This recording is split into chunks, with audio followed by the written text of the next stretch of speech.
grow your business? We help you grow your business. Today, we are excited to invite you to the Connectional America exclusive business networking event, powered by the fast-growing, popular podcast, the American Business Podcast for the Next Generation ABP. This exclusive business networking event is an online event.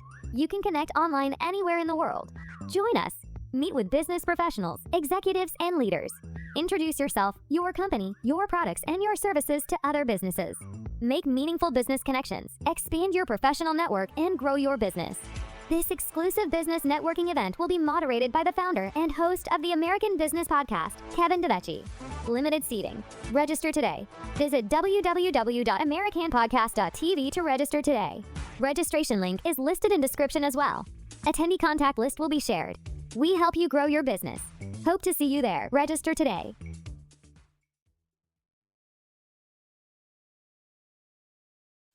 This is the American Business Podcast for the Next Generation, ABP, with Kevin Devecioglu. ABP is a popular business podcast with thousands of subscribers on YouTube.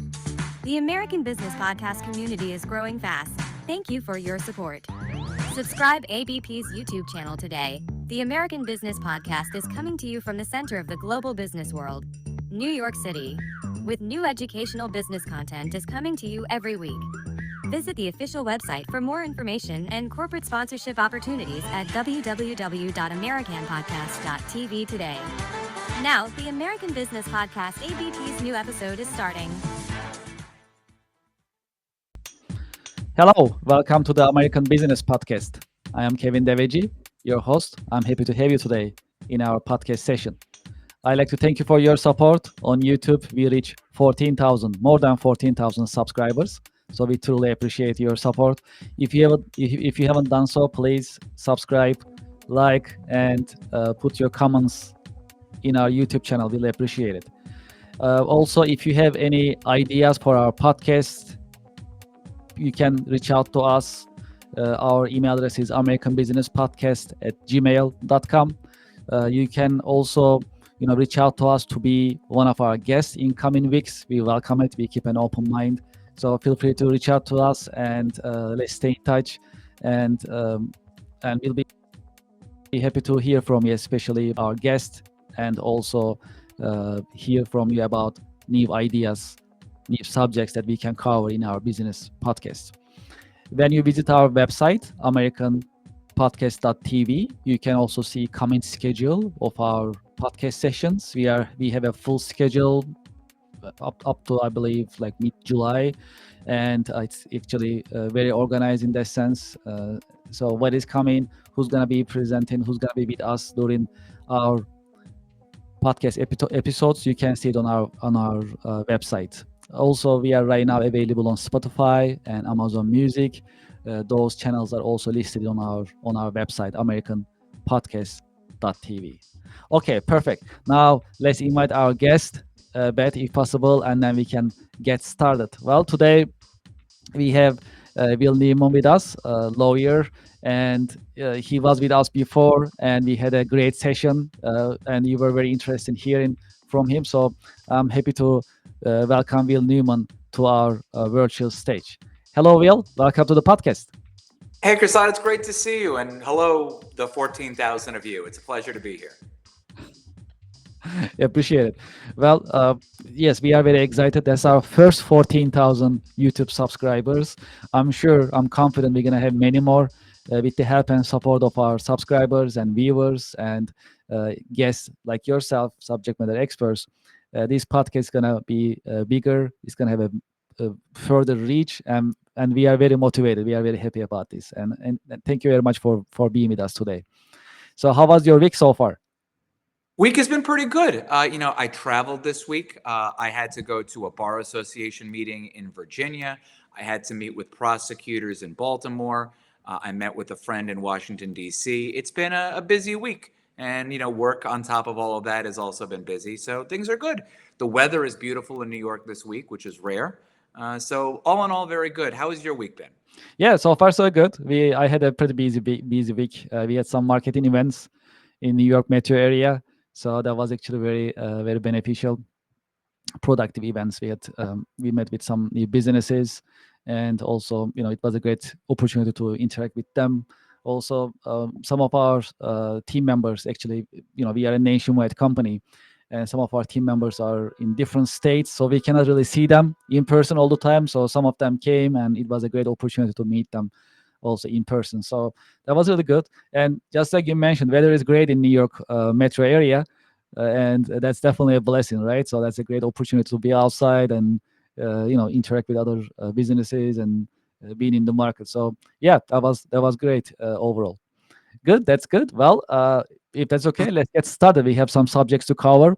So since the last time we met, a lot has changed, and also business world is evolving on daily basis. It's pretty natural.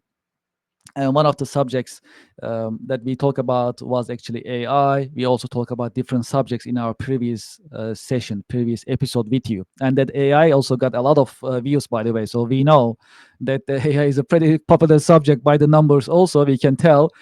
So we'll like to expand on that as well. AI and AI's impact on law practices.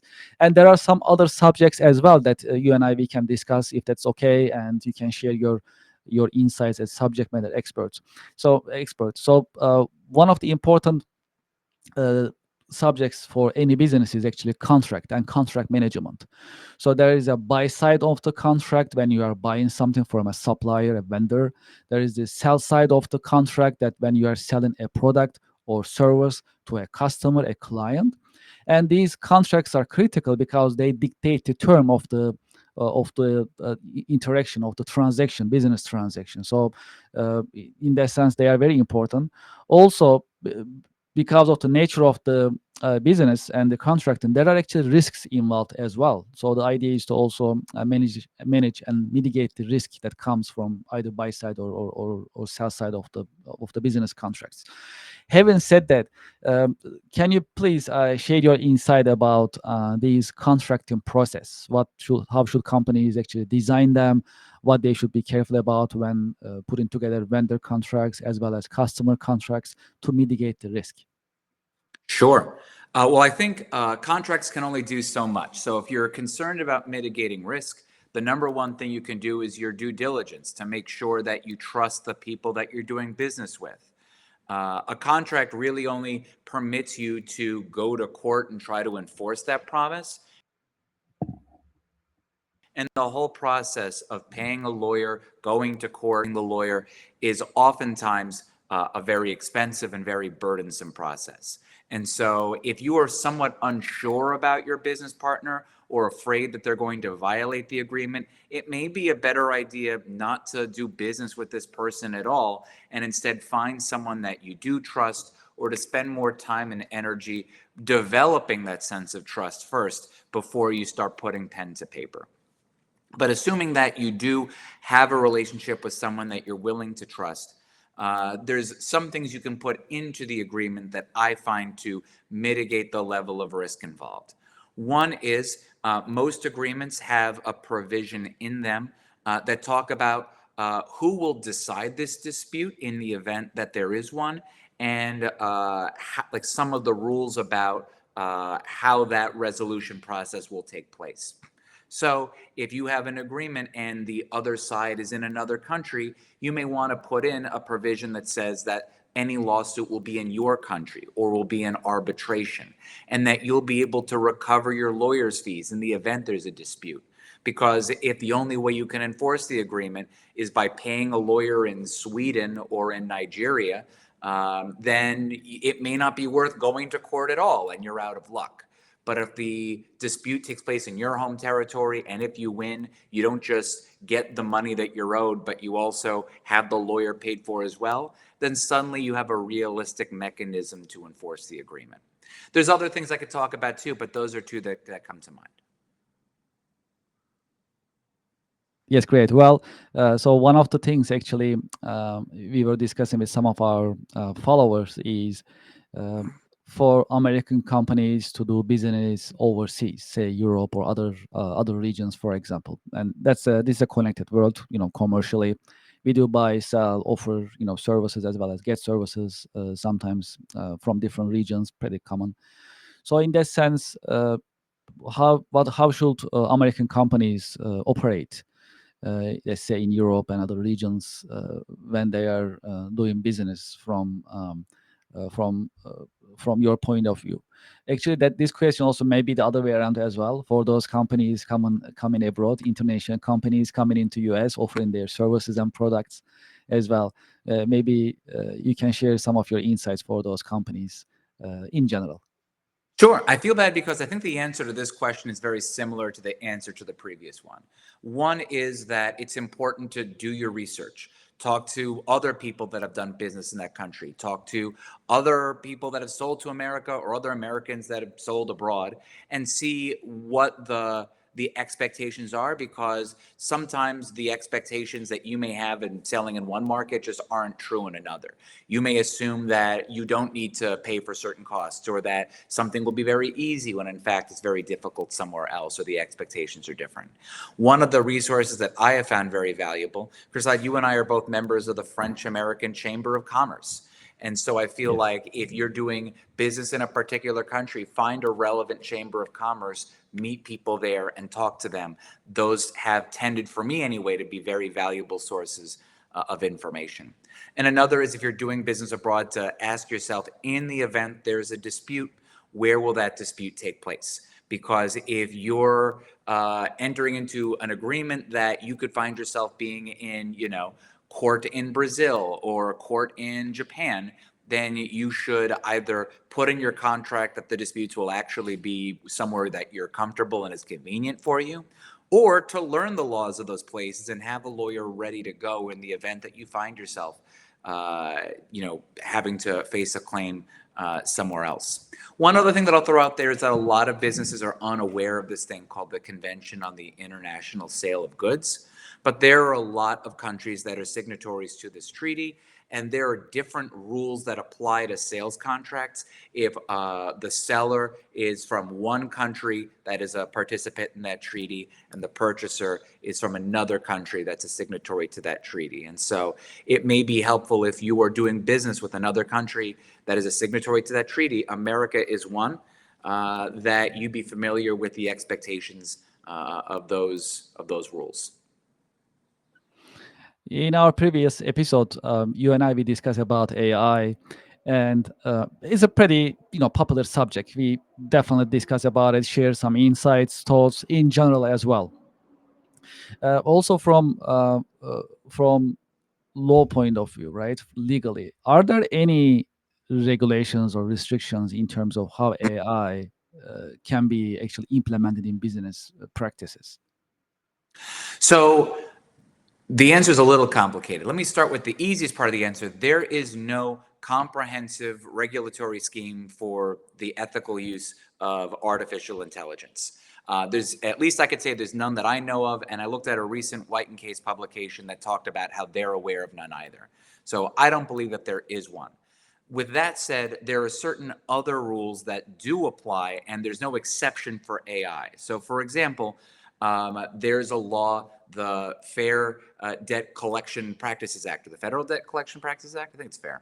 In any event, there are rules about how businesses can collect their debts, and if you were to use AI to collect debts, you would still need to comply with AI rules. There are rules against fraud, and oftentimes AI has issues about hallucinating information, and if you rely upon AI to interact with your potential customers and it says something that is inaccurate upon which someone relies, you could be held responsible.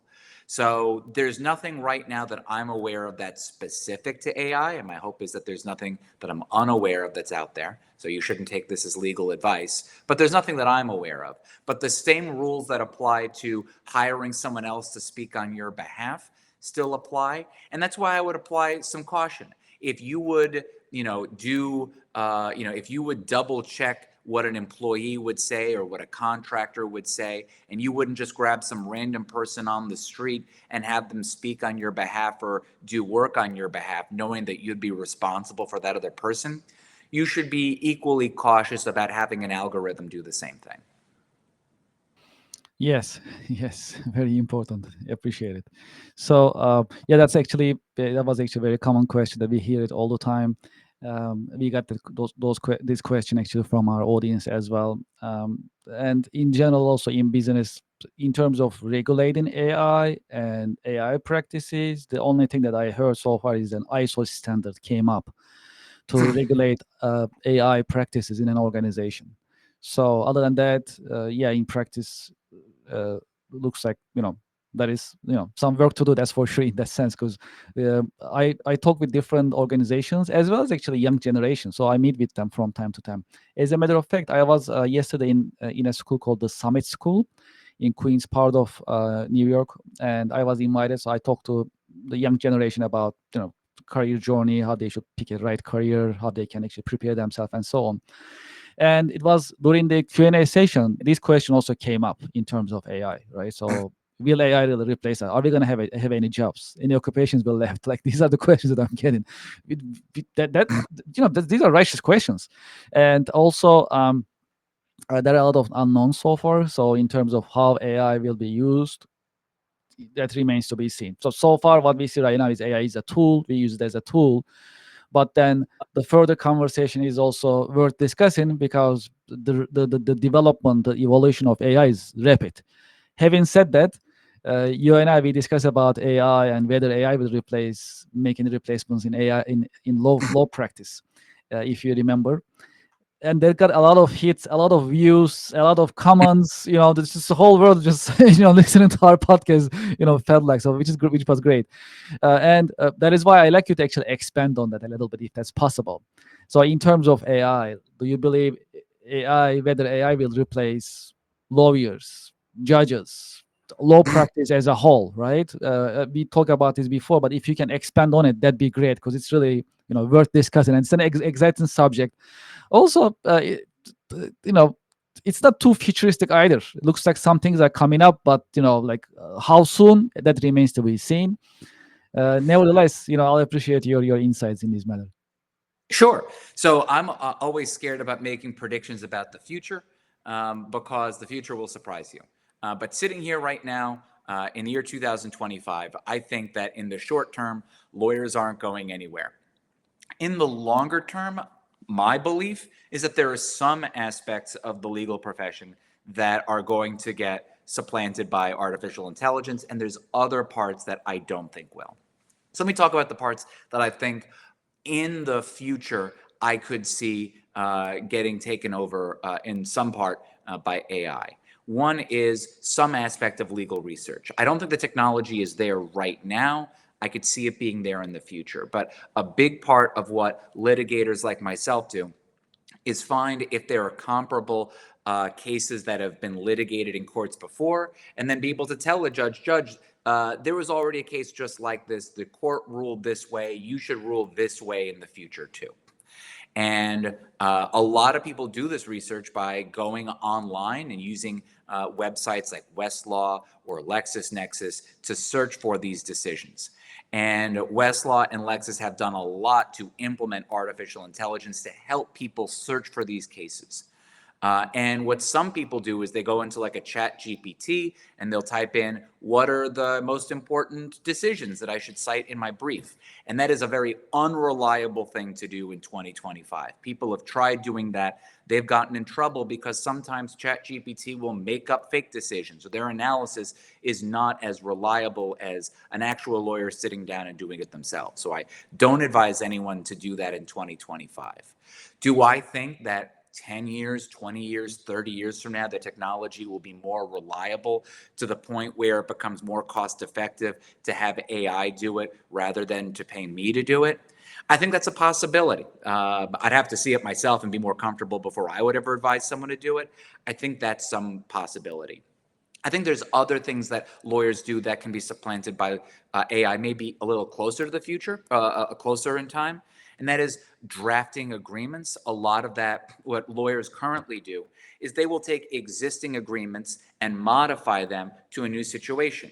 If I represent a company and they keep selling to customers, I'm not going to write a brand new agreement from scratch for every single customer. I will take the normal template agreement and modify it so that it's works for this customer. And that's something that AI could probably be adapted to do as well as people currently do it. I think there's probably some basic question answering. So right now you go to Google and you ask it, what's the capital of North Dakota? And it can answer the question for you. I think that to some extent, again, I don't think the technology is reliable now, but I think to some extent, there's an ability that AI could probably provide that service in the future. But I do think there are some things that AI is just not going to be able to do. One is law is fundamentally about power. It is about the state being able to allocate who gets what goods, who goes to jail. It is a tool of the government in order to order a society. And that's a power that people don't want to give up. There's not going to be a Congress or a king that's going to say, well, I don't want this power. I'm going to hand it over to a computer. So to some extent, it's going to be people ultimately at the top, not because of a limit in technology, but because people don't give up power. I think also some part of law is thinking outside the box. It is, no one's tried this argument before, but why don't we try this and see if it works? It's a lot of changes in the law come that way. And I think also that there's always a reason why the case in front of you is a little different than the ones that came before. So if you were to ask, ChatGPT or Lexis AI, am I going to win this contract dispute? And the AI looks at all the previous contract disputes involving that same sales counterparty or that same product, and the seller always loses. Maybe the AI will say, you'll lose too. But I think that a person has creativity in a way that maybe AI doesn't, to say, well, even though everyone in the past has failed, that was before, this thing that happened yesterday. And this thing that happened yesterday, the onset of COVID, a terrorist attack, God only knows what. And now we live in a different world. And that's why, even though everything was different in the past, we're going to try something new. And that's something that, again, listen, maybe AI can account for all this stuff someday in the future. But for now, and in my imagination,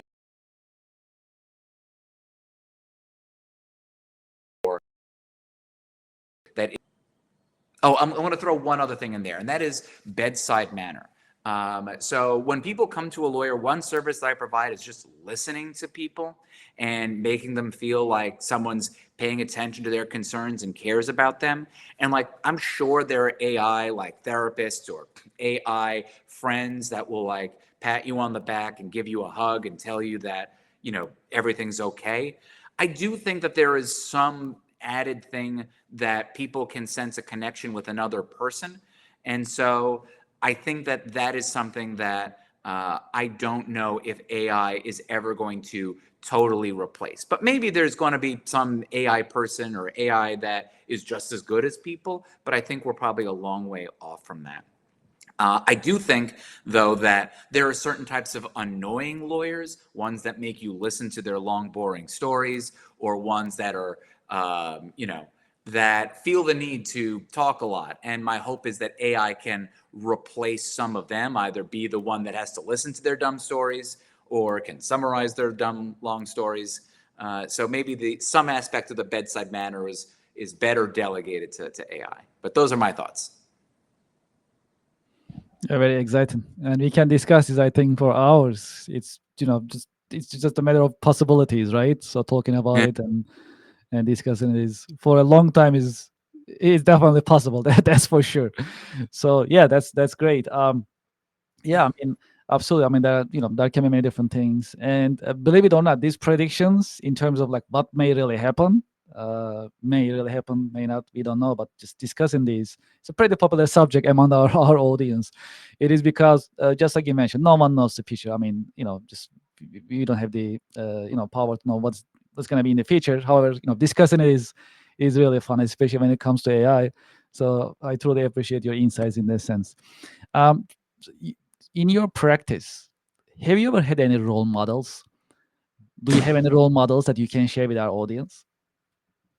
None at all. I was born perfectly able to do my work now. No, there have been several people that I've thought about as people that have not only served as an example for me to learn how to do my job, but also have taught me how to directly how to represent clients, how to find clients, how to be a good lawyer. So as I was thinking about this question as you were posing it, I realized one of my biggest role models is Kursad, you. I don't know how many of the 14,000 and growing number of listeners have gotten to meet you in person, but you are someone that I don't know, has an ability to connect with people, to listen to them, to make friends in a different environment. These are important skills, and it's one thing to be told to do it, and it's another thing to watch someone do it.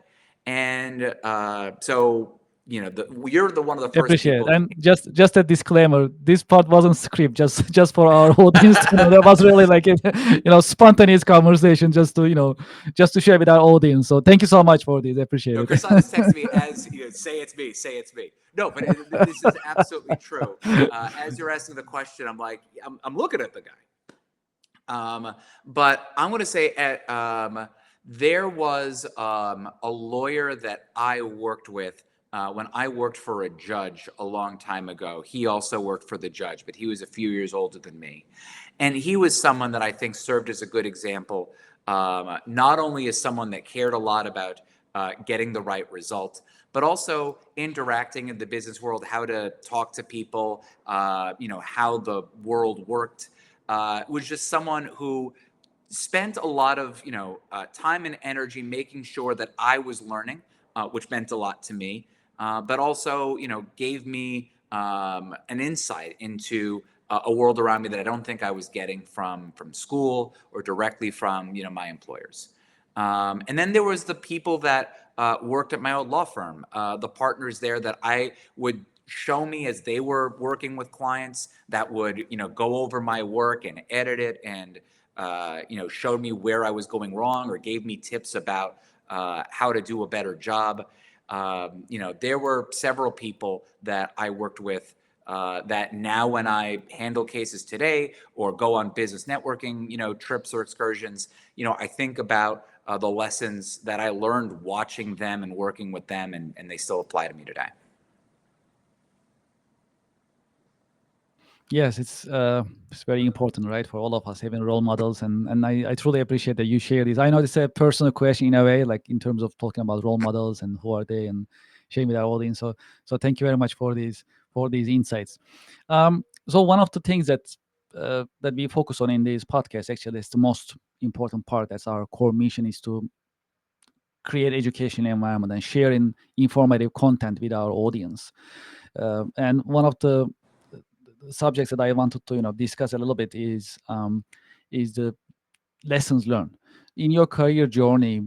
Is there any lessons learned that you can share with our audience that help you perform better, become more productive, or any other way professionally that help you improve yourself or make your practices better, in terms of any lessons that you learn that you can share with our audience? I got a couple. Maybe the first one is how important it is to develop relationships. By far, the most valuable thing to me have been the people that I've met along the way. And I don't think that I realized that as early on. But staying in touch with people, making them feel valued, and not asking things directly from them at first, but knowing that there may come a day where that person is super useful to you or you're super useful to them. Those relationships, I think, are incredibly important. So I would encourage people at the start of their career to ask yourself, who are the people that could possibly be helpful to you later on, and just stay friends with them. Don't say I've got to do something specific with them, but make sure that they don't forget about you. Check in with them every couple months. Have sure they don't fall away from. They like you. I think a lot of like people that are constant.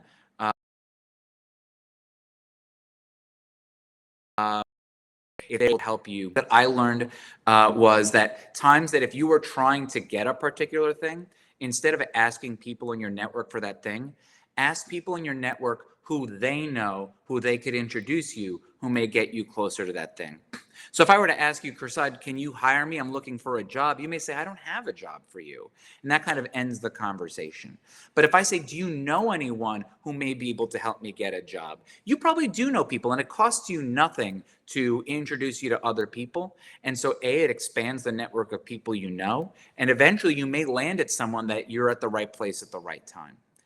I would also say this lesson I think is maybe specific to law, but maybe it's not. And that is to constantly think about what could go wrong and be vigilant, almost paranoid about preventing it. So in law, when I'm writing a contract or writing a legal argument, I think, what if this happens? What if that happens? What if they argue this? What if they say that? And I think a lot of people, particularly early in their career, go, don't worry, it won't happen. What are the odds that will happen? And if you're 22, you don't know what's going to happen. There's a whole world out there of stuff that you're unfamiliar with. And so I would say that a very prudent approach is in your work to just constantly think, I don't know the million crazy things that could happen. Like, there could be a pandemic there, this, building could collapse. Like, who knows what could happen, and just have a plan and address in your written work or in your, plans, to account for all the things that could go wrong. You hired a vendor. What if that vendor doesn't show up? Then what? It will make your life, it's in the moment, more difficult, but in the long run, you will be viewed as a more reliable person if you have a plan for when stuff goes wrong, because inevitably things will go as, unexpected. And then lastly, I would say anytime you write something, write as if like someone later on is going to study it. As a lawyer, a lot of my job is poring over people's emails and trying to parse out, what did he mean by this? What did she mean by that? And so a lot of people kind of speak freely. They, text something without thinking. And if you're doing work, I would, anytime you hit send, say to yourself, is there some way someone will misinterpret this? Is this something I would be uncomfortable with some third person reading? And just be very careful when you write to write like someone else is going to study it. Trying to think of other lessons that I've learned. Recently, Warren Buffett's good friend, Charlie Munger, who had started a law firm but then left the law firm, he died. And I was reading that someone had said that a lesson he had to other people in his law firm is that you can always tell someone to go to hell tomorrow. And I found that there's a lot of times where there's an impulse to tell someone, I hate you, you're the worst, and there's times where sometimes it's justified to stand your ground and to stand up for yourself. But it's been my experience that there's much more to be gained by not being angry, being firm, sure, but cursing someone out or, even telling them you're awful, even if they are awful, to just respectfully, distance yourself, because you never know. You burning a bridge, I have found to be, gives you only a little bit of catharsis, but you will be surprised, if you're me, because I've been very surprised by the people that I thought hated me and never wanted anything to do with me again will come and want to help me out later on. And I probably wouldn't have had those opportunities if I had, told them what I really felt. So maybe another lesson I learned is to if you have the impulse to burn a bridge, to wait on it at the very least and let those passions dissipate. For those who are thinking about getting into law practice in different capacities, do you have any career advice for them? Sure. Well, the very first thing I would say is work in law before going to law school. I think a lot of people want to be a lawyer.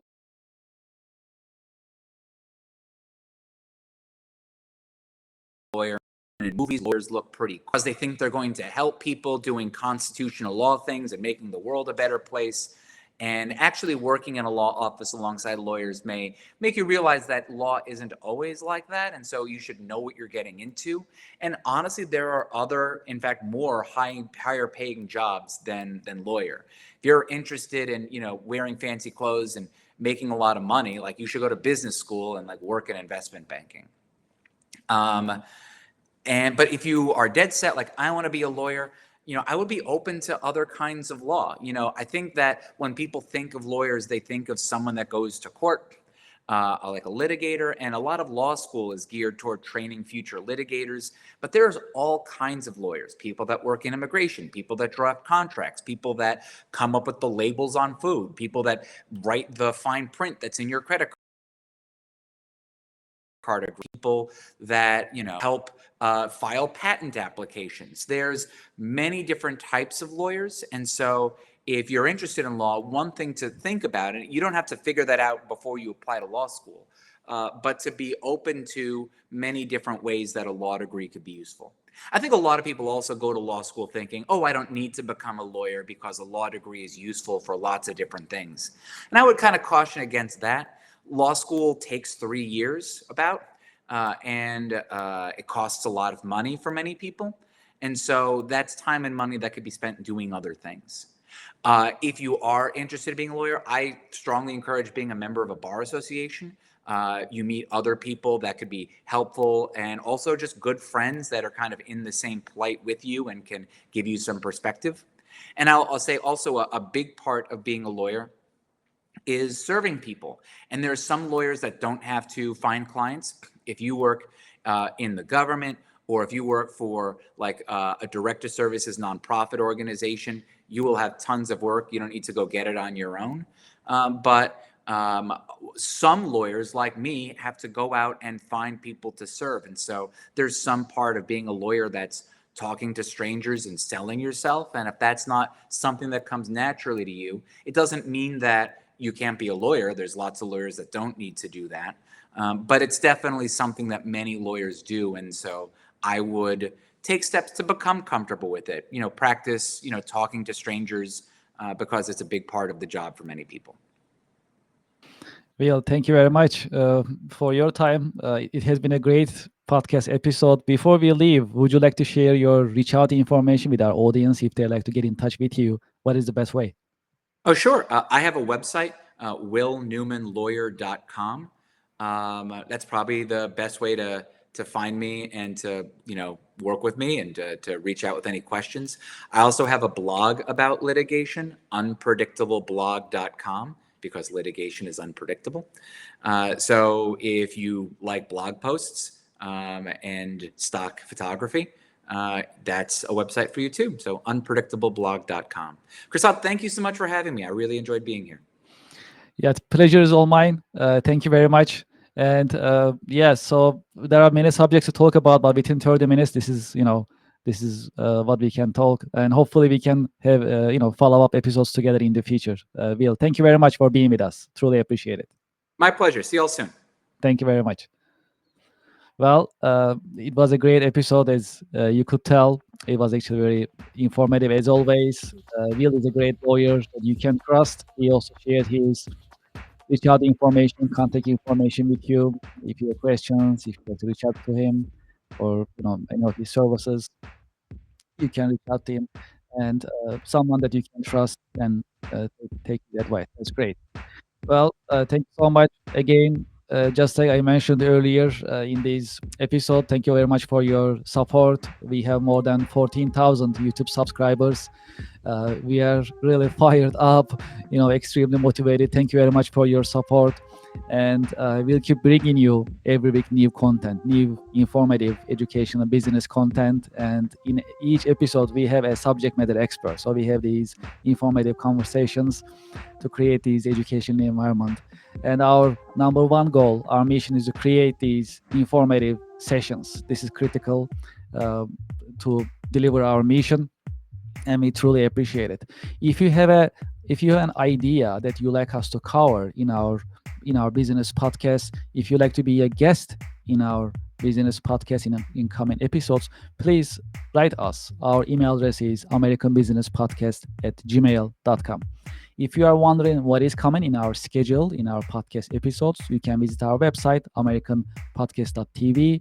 When you visit, on top, you'll see the coming episodes, what is scheduled, what we're going to talk about. So you'll see, and you can connect, you can watch live, or you can go to our YouTube channel and you can watch anytime that you like. And if you haven't done so, please go to our YouTube channel, American Business Podcast, for Next Generation ABP YouTube channel. Please subscribe, like, and we'll truly appreciate your support.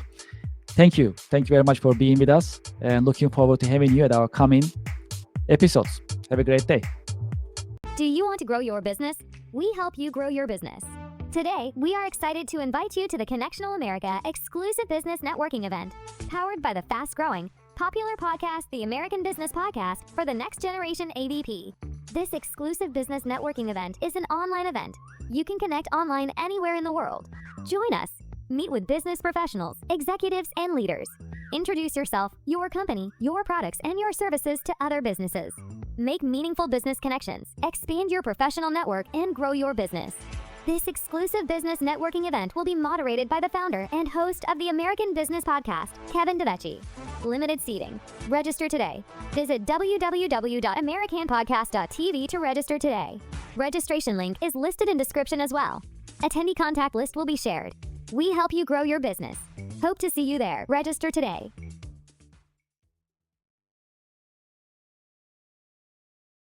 Hello, this is Kevin Devecioglu from the American Business Podcast for the Next Generation, ABP. I would like to personally invite you to the Connectional America Business Networking event that will take place in May 2025. Please join us and make meaningful business connections. Connectional America will run virtually. You can connect from anywhere in the world, as well as from North America and the United States. I hope you can join us. Please sign up, and I'm looking forward to seeing you at the Connectional America Business Networking event. Thank you very much.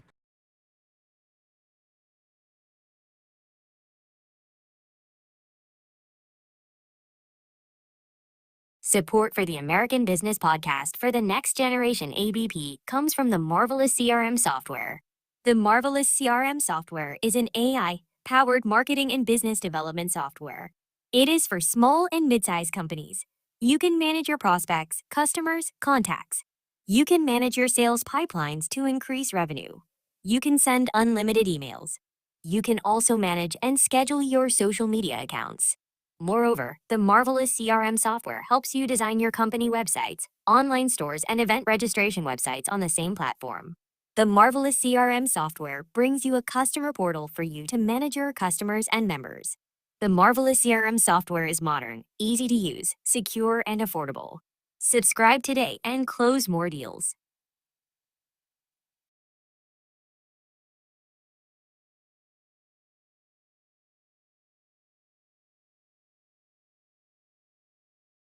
This is the American Business Podcast for the Next Generation, ABP, with Kevin Devecioglu.